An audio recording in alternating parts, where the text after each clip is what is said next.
সামনে যে বড়সড় কোনো বন্যা হয় কিনা আল্লাহ ভালো জানে। বলা হচ্ছে যে একটা জলোচ্ছ্বাসের ঝুঁকির মধ্যে আছে বিশ্বের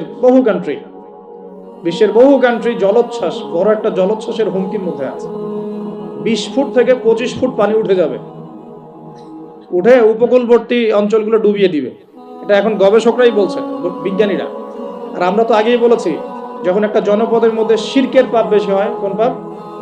শিরকের পাপ। শিরক শুধুমাত্র ওই মূর্তি পূজা করাই শিরক নয়, আপনাদেরকে জানাই দিতে চাই, কবর পূজা করাও শিরক।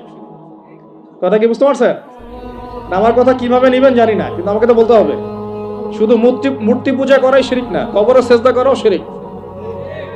তো যখন শিরকের সয়লাভ হয় একটা এলাকার মধ্যে, একটা জাতির মধ্যে, তখন নূহ আলাইহিস সালামের কওমকে আল্লাহ পাক যেমন প্লাবন দিয়ে ভাসিয়ে দিয়েছিলেন, ওরকম বন্যা জলোচ্ছ্বাস প্লাবন দিয়ে ভাসিয়ে দিবেন আল্লাহ। কারণ নোংরামি ধুইতে হলে অনেক পবিত্র পানির দরকার। আর শিরক হচ্ছে সবচেয়ে নোংরা জিনিস। আল্লাহর জমিনের সবচেয়ে নোংরা জিনিস কি? শিরক।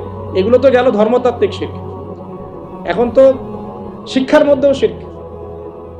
মধ্যেও শিরকি আকীদা ঢুকিয়ে দেওয়া হচ্ছে।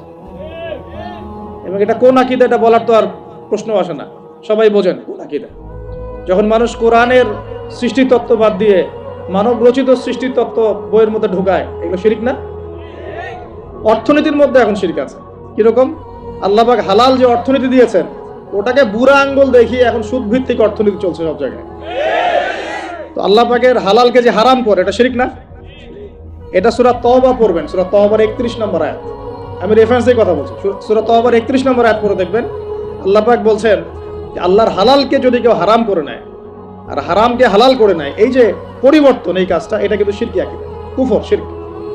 আপনি আল্লাহর হালালকে হারাম করতে পারেন না। আল্লাহ পাক একটা হারাম করেছেন, আপনি হালাল করতে পারবেন না। মানেন না ব্যক্তিগতভাবে, সেটা আলাদা বিষয়, কিন্তু অন্যের উপর ইম্পোজ করতে পারবেন না। মনে করেন আল্লাহ পাক হালাল করেছেন পর্দা, আপনি পর্দা করেন না, বুঝলাম, এটা আপনার ব্যক্তি স্বাধীনতা, কিন্তু আপনি পর্দাকে ব্যঙ্গ করতে পারবেন না। ব্যঙ্গ করলে কুফরি হয়ে যাবে। কথা বোঝাতে পারছি ভাই? নিজে পালন করে না, সেটা আলাদা বিষয়। আমি পালন করি না, তার কাছে মনে হয় যে বেপর্দায় চললেই মনে হয় ভালো, নাউজুবিল্লাহ। ওর কাছে এটাই মনে হয়, ওর কাছে এটাকে মনে হয় প্রগতি, অগ্রগতি, উন্নয়ন। তো সে তার থট নিয়ে থাক। কিন্তু যদি সে বলে যে না, পর্দা সেকেলে প্রথা, এখন চলে না, ওই যুগে চলতো, এটাকে টিটকারি করে, ব্যঙ্গ করে, তাহলে কুফরি করবে, শিরক করবে।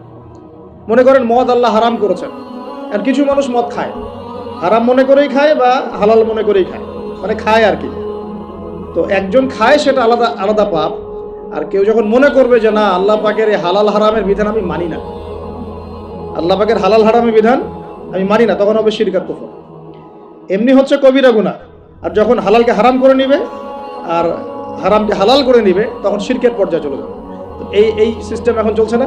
আল্লাহ পাকের সুদ ভিত্তিক, আল্লাহ পাকের হালাল অর্থনীতি বাদ দিয়ে সারা বিশ্বে এখন সুদ ভিত্তিক অর্থনীতি চলছে না? বুঝেন না এগুলা? অর্থনৈতিক অবস্থা ভালো না। আস্তে আস্তে বিশ্বের মধ্যে ভয়াবহ অর্থনৈতিক সংকট দেখা দিবে, এবং এই সংকটটা ফেস করবে মূলত এই মধ্যবিত্ত শ্রেণী আর নিম্ন মধ্যবিত্ত শ্রেণী। খুব ধনী দেশের কোনো সমস্যা হবে না, যারা মিডল ক্লাস কান্ট্রি বা আরেকটু নিচু মানের কান্ট্রি অর্থনৈতিক দিক থেকে, এদের সামনে ভয়াবহ একটা অবস্থা ফেস করতে হবে। সময় যাইতে দেন, আস্তে আস্তে সব স্পষ্ট হয়ে যাবে, আপনারাই বুঝতে পারবেন। অলরেডি গরিব মানুষ হাহাকার করা শুরু করেছে, বড় লোকের তো কোনো সমস্যা নাই। গ্যাস, তেল, চাল, ডাল সবকিছুর দামও যদি বাড়ে, বড় লোকের কোনো সমস্যা আছে? আমার তো কোনো সমস্যা নাই, আমি তো খেতে পারতেছি, কোনো না কোনোভাবে খেতে পারতেছি। কিন্তু যে কৃষক, মজুর, শ্রমিক, যারা গরিব মানুষ, এরা তো আমার মতো না। আমার জন্য 4 বার বিদ্যুতের দাম বাড়লেও কোনো সমস্যা নাই। 1000, 1500, 2000, 3000 আপনি ইফোর্ট দিতে পারছেন, আপনার তো সমস্যা নাই। কিন্তু যে ব্যক্তির মাসিক আয় 3000 টাকা, সে কি করবে? সে তো ইফতার করতে বসে বদদোয়া করা শুরু করবে। এবার বহু মানুষ ইফতারির টেবিলে বসে আল্লাহর কাছে বদদোয়া করা শুরু করবে। এটা আমি অনেকদিন আগে বলেছি, কারণ এটা বলেছি বৈশ্বিক অর্থনৈতিক সংকটের কারণে। পুরো বিশ্বে একটা ইকোনমিক সংকট চলছে। এখন এই কথাগুলো যেগুলো বলছে, এগুলোর সাথে কিন্তু আমাদের ইসলামিক সমাজ ব্যবস্থা জড়িত আছে। আমরা এদিকে আসতেছে, প্রথমে বোঝেন যে এটাও শিরকি একটা সিস্টেম চলতেছে। আর বিশ্বে যে শিরকটা চলতেছে বড়, সেটা আরো ভয়াবহ। সেটা কি?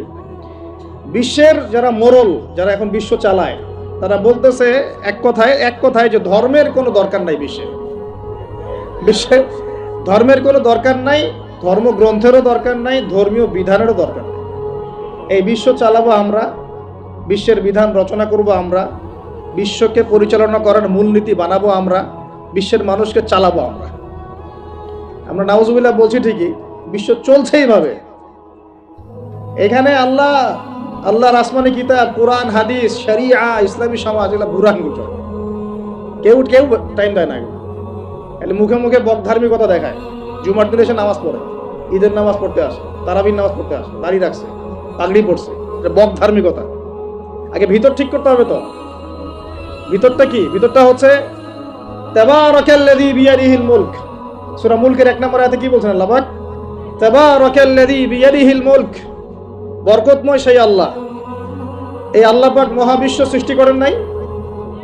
এই মহাবিশ্ব কে সৃষ্টি করছে? এই পুরো মহাবিশ্বে পৃথিবীর মতো কোটি কোটি কোটি কোটি গ্রহ আছে না? আছে কি নাই? এই পুরো মহাবিশ্বে কার হুকুম চলে? ওই পুরো মহাবিশ্বে কি জিবরাইল আলাইহিস সালামের হুকুম চলে? আল্লাহর কোনো ফেরেশতার হুকুম চলে? কোনো নবীর হুকুম চলে? তাহলে কোনো মানুষের হুকুম চলার কোনো প্রশ্ন ওঠে? পুরো মহাবিশ্বের কোটি কোটি গ্যালাক্সি, কোটি কোটি গ্রহ নক্ষত্রে আল্লাহর হুকুম চলে। সূর্য পর্যন্ত ডোবার পরে আল্লাহর কাছে পারমিশন নেয়, আল্লাহ আগামীকাল উঠবো, আল্লাহ বলেন ওঠো, তাহলে উঠবে। একদিন আল্লাহ বলবেন না, ওঠার দরকার নাই। সূর্য তখন উল্টা দিক থেকে উঠবে, পশ্চিম দিক থেকে। ওই দিন কিয়ামত হবে। যেদিন কিয়ামত হবে ওইটা হচ্ছে আল্লাহ পাকের ক্রোধের বহিঃপ্রকাশ। মানে রাগ থাকে না, যে ধৈর্য ধরতে ধরতে ধরতে ধরতে এক সময় যখন আপনি আর পারতেছেন না, তখন একটা হাইপার হয়ে যান না মাঝে মাঝে। তখন মনে হয় আশপাশে যা আছে ভেঙে চুরে একাকার করতে পারেন। ওই যে পৃথিবীর নিচে যে আগ্নেয়গিরিগুলো আছে, শক্তি সঞ্চার করতে করতে করতে করতে এক পর্যায়ে বিস্ফোরিত হয়ে যায়, তখন আর পৃথিবীবাসীর তো কোনো হুঁশ, তখন আর উপায় থাকে না। তো এরকম কিয়ামতের দিনটা হচ্ছে আল্লাহ পাকের ক্রোধের বহিঃপ্রকাশ। মানে এক হুকুমেই পুরো মহাবিশ্বের সব গ্রহ ধ্বংস হয়ে যায়, এক হুকুম।